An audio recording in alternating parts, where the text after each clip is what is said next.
Wiper leader Kalonzo Musyoka now says the National Super Alliance was no longer addressing the needs of his party and was crafting a new political future. He spoke as his party and Isaac Ruto's Chama cha Mashinani signed a cooperation agreement with President Uhuru Kenyatta's Jubilee Party.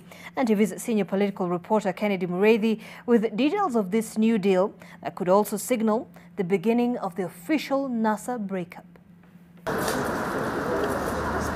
Wiper Party leader Kalonzo Musyoka and his Chama cha Mashinani counterpart Isaac Ruto spent the better part of Wednesday afternoon at the Jubilee headquarters, finalizing a deal that will see them officially cooperate with the ruling party. Accompanied by their other party leaders, they put pen to paper in a deal that essentially weakens their position within the National Super Alliance. Wiper continues as a member party of NASA coalition because you can't belong to two coalitions at the same time. But I can tell Kenyans that we have absolutely no doubt in our mind as Wiper the direction we have taken. Working together does not mean abandoning our ideals and abandoning our political parties. It means we are opening a new chapter in this country. For the two, their future is more secured working with the Jubilee Party than it was within the NASA coalition partners, arguing that they had not been equal partners for quite some time. I can tell you for a fact that NASA summit has never sat since elections. That tells you that we also need to be realistic in our assessment.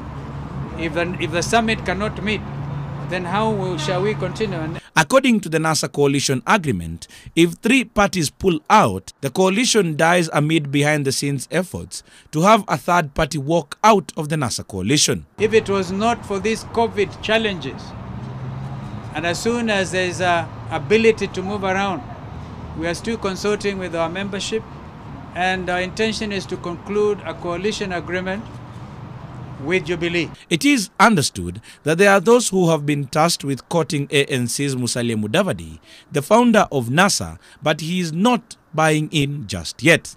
If you develop a pattern or a habit that you can enter into coalitions or you can enter into agreements and then you break them at will, it will only be a matter of time and people will come to the conclusion that if you enter into any agreement with these individuals, you are in trouble.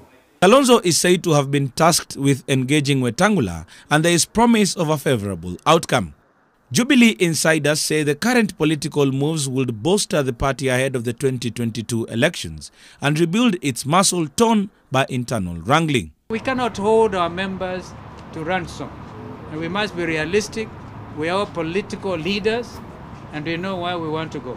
By the time you see us signing something, it means that there's been a lot of discussions in various places, some of them even outside this country.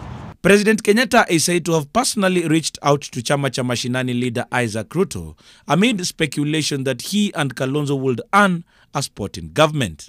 Listen, would you expect that I would relinquish my position as a party leader to go into cabinet, where that means I resign, really relinquishing my position as a party leader 2 years to a general election?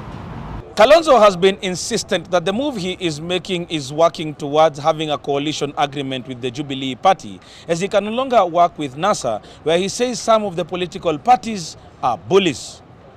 Kennedy Mureithi, NTV at the Jubilee headquarters.